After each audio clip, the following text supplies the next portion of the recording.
What's up, everybody? Welcome into this Saturday edition of the Pack a Day podcast. I'm your host, Andy Herman. You can always follow me on Twitter at Andy Herman NFL. Appreciate you joining me as always. If you haven't yet, make sure to go out and subscribe. Today, I wanted to take a little bit of a bigger look at the Packers defense. We know that they've been trending in the right direction, but why is that? Why are they playing a little bit better? Why are they coming off their best game of the season against the Tennessee Titans? Is this sustainable? All those sorts of things. And I think, we've seen a little bit of a difference in scheme from Mike Pettin. We've seen him be a little bit more aggressive. I think once Kevin King came back, he started to feel a little bit more comfortable playing more man coverage, which I think has certainly been something that is kind of been an advantage for this Packers defense and an improvement.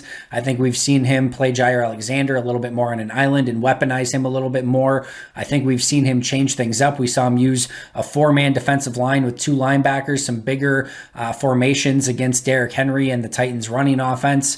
We've seen some more one linebacker sets. We've seen Chris Barnes being used as the primary inside linebacker. So we've seen some changes from this defense, from how it's functioning, from the scheme that they're running, but it's still a lot of the same concepts. They're still trying to accomplish a lot of the same things.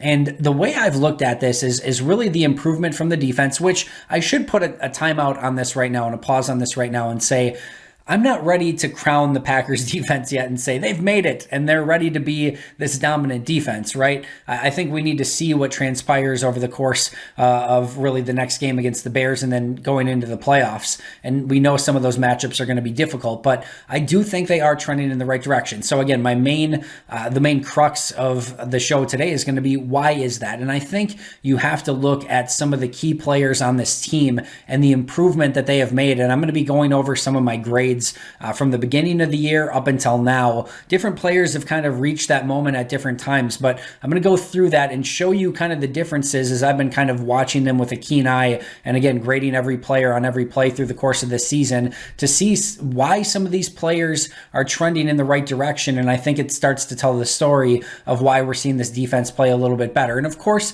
there's a little bit of chicken and egg here. Did it start when the defense started being more aggressive, or was the defense starting to be more aggressive because the players started playing a little bit more aggressively? Again, you can put those in whatever order that you would like, but I'll go over the players more importantly today. And again, you can kind of see at what point they started peaking. I'm going to start with Kenny Clark because I've made no bones about it. I believe that this is a defense that is centered literally around Kenny Clark, that everything kind of rotates around him. He is the center of that sphere that, he pulls everything towards him, right?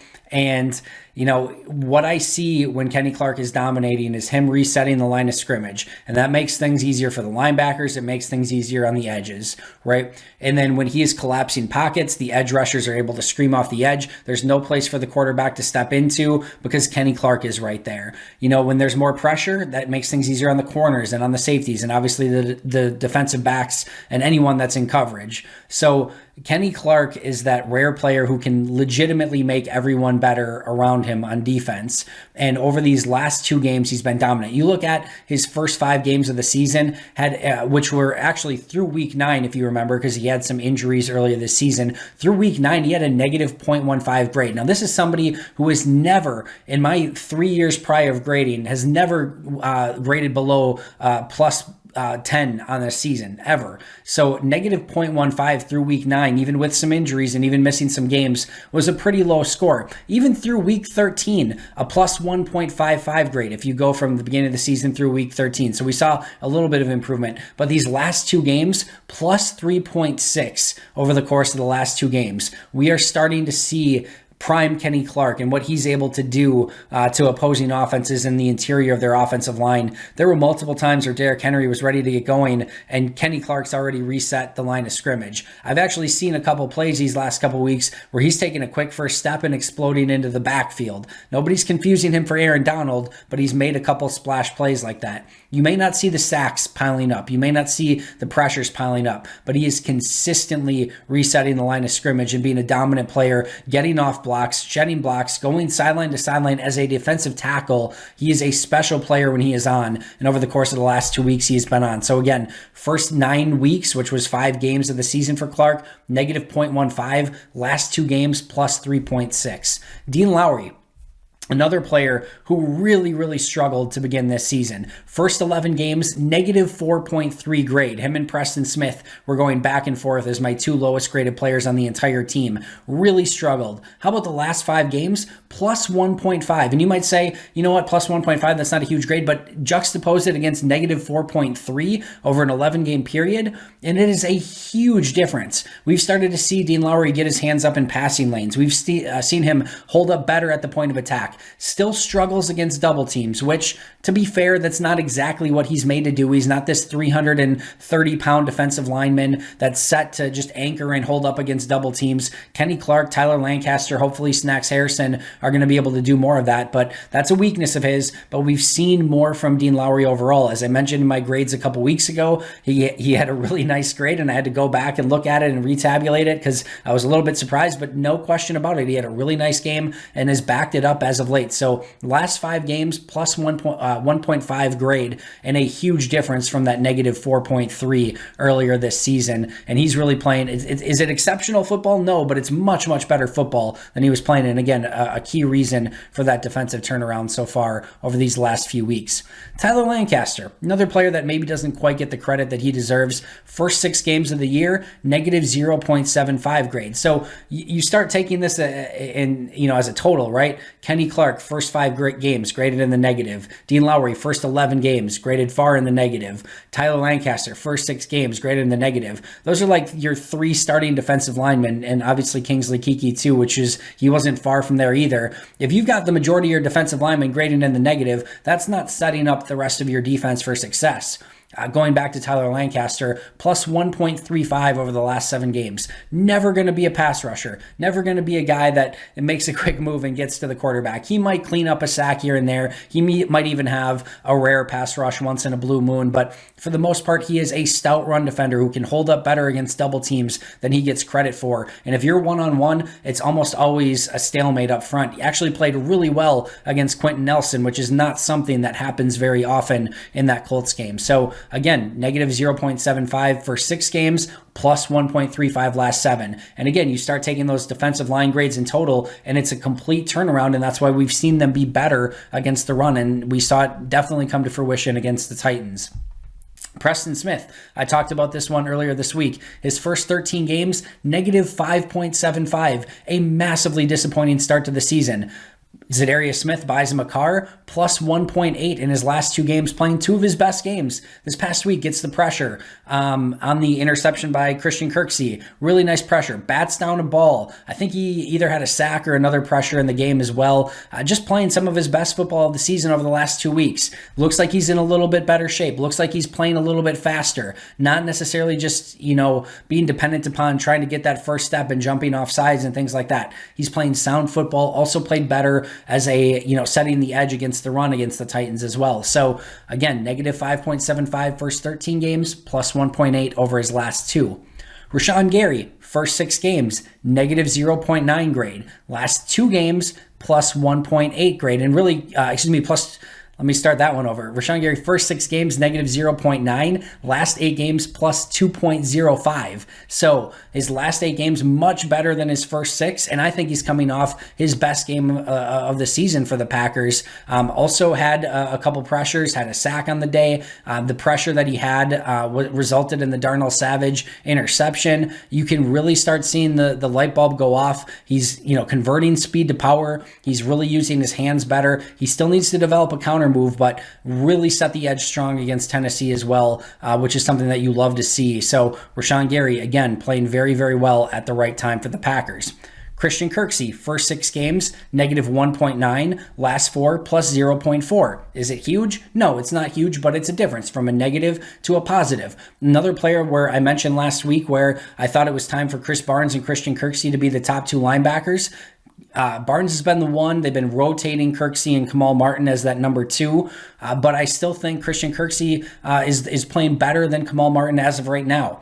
He's much stronger at the point of attack. He's not just guessing and shooting through holes and either maybe or maybe not making contact like Kamal Martin is. We see him this past week have an interception as well as a sack. Interception was a little bit right place, right time, and more based on the pressure by Preston Smith, but you see him becoming a little bit more around the football, making tackles and not making the mistakes that he was earlier this season. So again, turning a negative into a positive. Adrian Amos, first 5 games, thought he kind of struggled his first 5 games, negative 0.5 grade over that time period. Last 10 games, plus 4.6, a massive turnaround and really playing exactly like he did a year ago and really playing exactly how he has his entire career over those last 10 games. Really solid football, solid at the point of attack. Tackles with efficiency and isn't going to miss very many tackles. Right spot, right time kind of guy. It's always a struggle with Adrian Amos because he's never really going to have those big splash plays that get him noticed. He's had some pass breakups lately, which has been really nice to see, but usually not the guy that's jumping lanes and alleys and forcing fumbles, getting interceptions. So if you're not going to be that guy, you have to play really solid overall, and that's what Adrian Amos has been his entire career. He's not the flashy guy. He's not the sexy guy. He's the solid guy. He's the safe in safety, right? He's going to cover everything, make sure that there's no big plays, and that's a real big reason why this defense has taken a step, again, these last few weeks or so.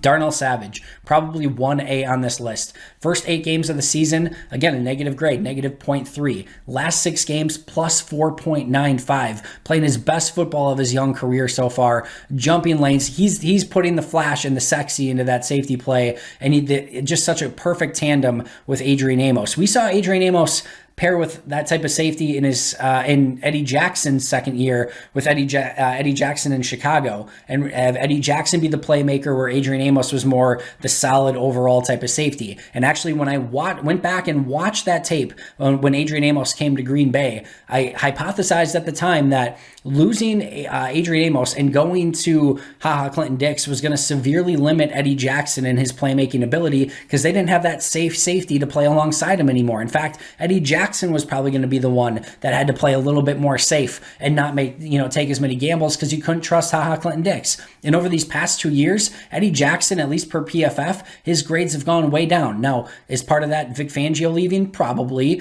but I do believe a big part of that is because Adrian Amos is gone and they haven't had that solid safety. Tashawn Gibson, by all accounts, has had a fairly solid season for them, but Tashawn Gibson, Clinton Dix, Deion Bush, whoever else you want to put back there, they have not been the same caliber of player of Adrian Amos that opened up that playmaking ability for Eddie Jackson. Now we're seeing the same sort of thing with Darnell Savage, and Savage these last handful of weeks has been up to the task. Multiple interceptions, pressures. You just see him flying around the football, and it's been really exciting to see his development right before our eyes.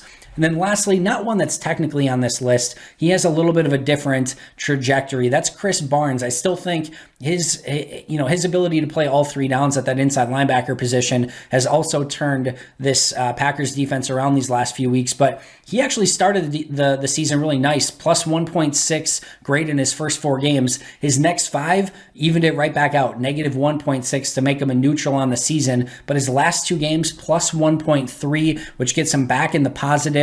And I think that we've started to see, again, his instincts take over. The more he plays, the better he is getting. I don't think that he's this, just this alpha and the for sure, no doubt future of the inside linebacker with the Packers, but I do think he's playing better. I think he's their best option right now, and I think he is, again, one of those reasons why the Packers have been playing better on defense. So you take all of this into account.